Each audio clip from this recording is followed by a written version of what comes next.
Welcome back to another video, and today I'll be doing a revamp of my old crypto guide because our favorite edgy hacker got a beautiful buff. Not too OP and not too underwhelming, but as usual there are still some tricks to get in the hang of his new drone abilities with his new buff, and we all know that his abilities are connected directly to his drones. This guide is specifically just for his tactical and ultimate. I won't be going over his passive, since that it literally hasn't changed since his launch. So starting this off, we have his tactical. His tactical has been reworked to whereas when you just press it only once, it sends out his drone without you manually entering it, like how you used to in previous seasons. This allows for a whole new layer of playing style with crypto, since that in previous seasons, because you had to manually operate his drone, he was out of the fight with his team to set up said drone in the right place to scan enemies, or to manually fly it to set off the EMP. But now with his rework to his tactical, you can now play crypto aggressively and get real-time information without being away from your team. While this may not be as effective as Bloodhound or Seer, since that crypto's drone can still be destroyed, it still adds a whole new layer of playing style to crypto with this new buff, which allows him to be more aggressive in game. A few tips for crypto's passive. The drone can be automatically sent out to only 20 to 25 meters. To know if you are in the range of 20 meters, there will be a green indicator where your crosshair is.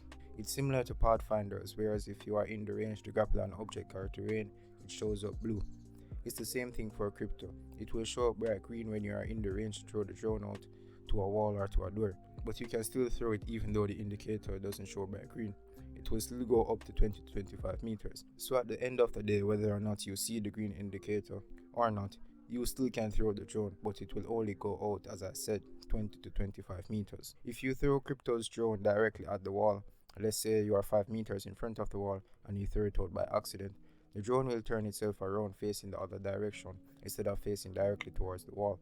That's a very new trick and a good part on the devs to do that, because I can't tell you how much times I've thrown my drone out by accident at a wall and luckily enough, it just turns straight around. If you want to manually enter the drone, instead of just throwing it out for the 20 meters, all you have to do is hold down on the tactical button. Crypto will still throw the drone at the 20 to 25 meter distance, but you will now be in the drone and able to manually control it. So use that to your advantage in fights or to gather information, since that you don't have to manually fly the drone from where you directly are already, because you have that 20 meter boost.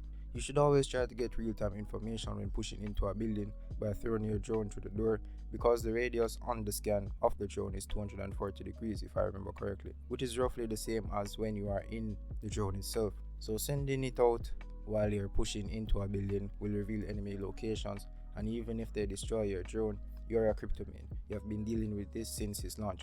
I'm sure your gun skills are as good as the other 5 Watson mains. Throwing the drone up and out so that the enemy doesn't get direct line of sight on the drone can be a huge help, because they have to now decide if they want to focus on the drone or you, the crypto player, pushing them with your teammates. Using this tip can allow you to get quick information on enemies and then recalling your drone, because you have to be cautious about how long you leave your drone out, because once it gets destroyed, you're without it for 40 seconds. So when you try to get quick information on an enemy team, especially if you don't know specifically where they are, try throwing the drone out up in the air and at a slight angle to get quick scans on that team, since that the field of view is so large on the drone. There are times when you are going to want to leave your drone out, especially if you're a third party in a team and getting super aggressive.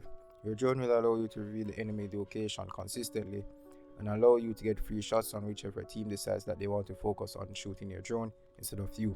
You still have to manually enter the drone to scan the banners around the respective maps to reveal if there are any enemy teams nearby. And now for the second part of this video, we have his EMP. His EMP hasn't changed, but the way to use his drone has changed, so this affects how his EMP can be used, since that you no longer have to manually fly his drone to the target location, especially if they are within the 25 meter range. You can throw out the drone and EMP at the same time while being in the fight with your teammates to push that team you are EMPing. There are 2 different types of EMPs when using crypto. First, we have defensive EMP. The defensive EMP is where you EMP yourself and your teammates to stop an enemy team from pushing you or to crack their shields if they are already in a fight with them. Before, you had to set up your drone to do this, and you would be out of the fight for a few seconds, but those few seconds can be vital. So with this new buff, you are able to just throw out the drone and just EMP, and you're still in the action backing up your teammates. Just keep in mind you will take some amount of shield damage and be slowed just like the enemy if you are caught within the radius of the EMP. Your teammates will be slowed, but they won't take shield damage. The second type of EMP is the offensive EMP, which allows you to get a lot more aggressive now that you receive the buff to just throw out the drone instead of manually operating it. This allows you to just throw out your drone, EMP, and push an enemy team. This works great against Gibby. Gibby is a stable pick in high level gameplay in Apex, and Crypto's EMP is a direct counter to Gibby's bubble. You can bait out the enemy Gibby to use his bubble, then use your EMP to destroy the bubble. As I said before, this video is specifically to touch upon his kit with his new buff. I didn't include any tips for his passive and other areas of his kit that hasn't undergone any changes. So him collecting banners, instantly respawning teammates and scanning beacons still stands as it is, cause those parts of his kits weren't changed. I hope you learned something from this video and decide to pick up Crypto again, because I know we all have played Crypto once and never played him again, but right now he's genuinely a fun character to use. This has been Playboy Sasuke. Until next video, have a great day.